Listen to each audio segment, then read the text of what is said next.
apa kabar? Saatnya Anda menyimak Berita Makassar bersama saya, Auriga Agustina.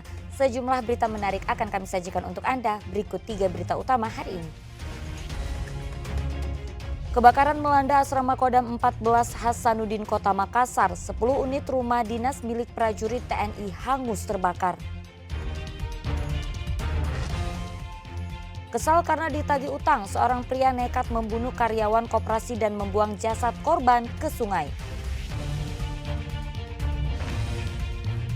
Baru saja melecehkan seorang wanita di jalan, pelaku begal payudara menabrak mobil saat hendak kabur.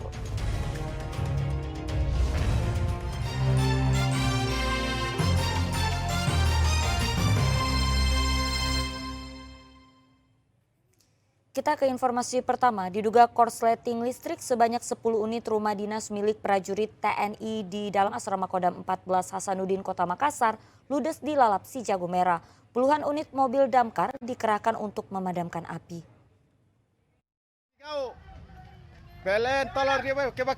Kepanikan terjadi saat api tiba-tiba muncul dan menghanguskan rumah dinas milik prajurit TNI. Warga sekitar serta penghuni asrama yang dibuat panik berusaha menyelamatkan diri serta mencari peralatan seadanya untuk memadamkan kobaran api. Kebakaran yang terjadi Selasa lalu menghanguskan 10 unit rumah dinas yang berada di dalam asrama Kodam 14 Hasanuddin, Jalan Bajigau, Kota Makassar.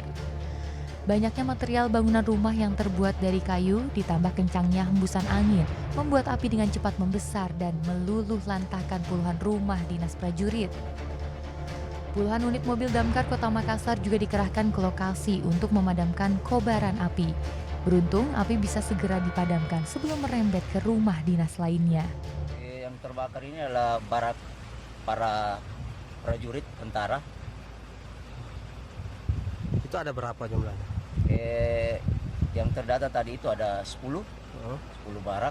Terus yang sempat kita evakuasi itu ada dua barak. Jadi jumlahnya 10.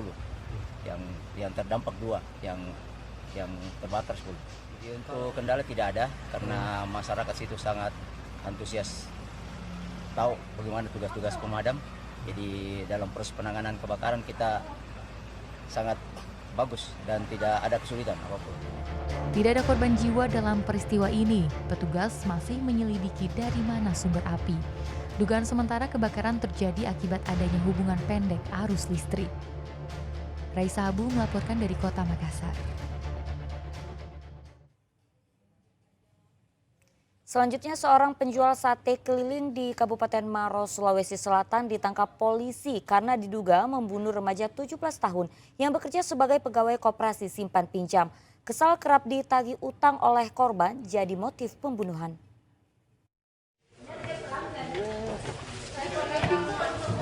Teka-teki kematian remaja pegawai koperasi simpan pinjam di Kabupaten Maros akhirnya terungkap.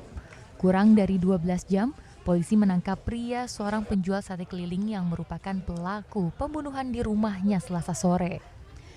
Dari pemeriksaan polisi, pelaku yang juga nasabah korban mengaku nekat membunuh korban karena kesal sering ditagih utang. Sebelumnya korban bertemu pelaku dan mengajaknya ke rumah pelaku untuk mengambil uang. Namun dalam perjalanan, keduanya sempat terlibat cekcok karena tersangka enggan membayar utangnya. Remaja 17 tahun itu lalu dianiaya hingga tewas dan mayatnya dibuang ke sungai. Saat tadi tersangka ini mengajak korban untuk ke rumahnya, itu dibonceng. Ya harusnya menuju ke rumahnya, ternyata dibelokkanlah ke tempat sepi tadi itu, di TKP tadi. Dan kemudian karena si korban ini menggunakan sweater, maka tali dari sweater inilah yang dililit oleh si pelaku. Sebelumnya jasad korban ditemukan di sungai Dusun Banyo, Kecamatan Simbang, Kabupaten Maros, Senin pagi. Korban dikabarkan hilang sejak Sabtu lalu setelah pamit menagih utang koperasi di Kecamatan Tandralili, Kabupaten Maros. Atas perbuatannya, kini tersangka terancam pasal pembunuhan dengan ancaman hukuman 15 tahun penjara. Raisa Habu melaporkan dari Kabupaten Maros. Ya, tertimpa pohon tumbang, seorang IRT yang berboncengan sepeda motor tewas di lokasi kejadian. Selain menimpa pemotor, pohon tumbang sempat memutus akses jalan menuju Kecamatan Bungaya, Kabupaten Goa.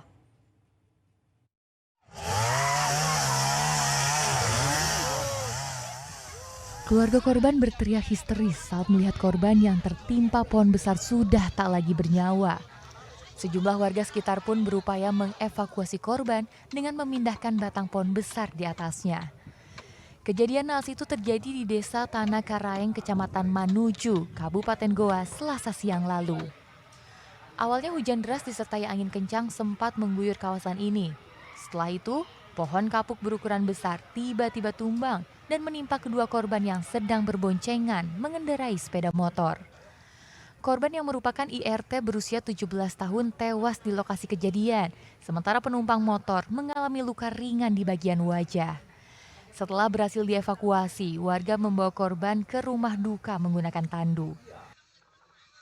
Ya, dari arah Kabupaten Takar menuju Desa Tanah Karaeng, Kecamatan Manuju. Kemudian pada saat melewati daerah pesawahan, sebatang pohon kapuk tumbang, kemudian menimpa kendaraan kedua korban yang mengakibatkan Anti dan Mina meninggal dunia di tempat. Selain menimpa pemotor, pohon tumbang sempat memutuskan arus lalu lintas menuju Kecamatan Bungaya, Kabupaten Goa selama beberapa jam. Andi Muhammad Sardi melaporkan dari Kabupaten Goa. Sebanyak 21 tersangka ditetapkan sebagai tersangka dalam kasus dugaan kasus korupsi di Sulawesi Selatan. Tindak pidana korupsi tersebut meliputi kasus korupsi pengerjaan fisik pembangunan pasar dan ruas jalan, korupsi di sektor perbankan, hingga penyalahgunaan wewenang atau jabatan. Serempak menggunakan rompi oranye, sebanyak 17 orang ini telah ditetapkan sebagai tersangka. Penetapan ini merupakan hasil penyidikan dari 3 kasus korupsi yang ditangani Subdit 3 Direktorat Reserse Kriminal Khusus Polda Sulawesi Selatan di wilayah Sulawesi Selatan. Dari 21 tersangka hanya 17 orang yang dihadirkan, sementara 4 lainnya masih belum tiba di Polda Sulsel. 3 kasus korupsi tersebut meliputi pekerjaan fisik pembangunan jalan ruas Sabang Talang Kabupaten Luwu Utara dan pembangunan pasar Labukang, kasus korupsi sektor perbankan, serta korupsi penyalahgunaan wewenang dan jabatan. Polisi menyita sejumlah barang bukti dan uang tunai sekitar 2 miliar rupiah. Barang bukti yang sudah kita sita, 14 unit kendaraan roda 4, nanti kita lihat semua tergelar di lapangan. Kemudian ada 10 unit kendaraan roda dump truck, merek Hino, Truk dan Nissan. Kemudian ada 8 unit forklift truk merek Sumitomo dan TCM. Kemudian ada 1 unit handphone, 3 buah laptop, kemudian uang tunai sekitar sebesar 2.295 juta rupiah. Di mana pengamatan uang negara ada 8.703 juta rupiah. Kasus dugaan korupsi ini merugikan negara senilai 84 miliar rupiah. Atas perbuatannya, para tersangka terancam hukuman penjara maksimal 20 tahun atau seumur hidup serta denda maksimal 1 miliar rupiah. Raisa Habu melaporkan dari Kota Makassar.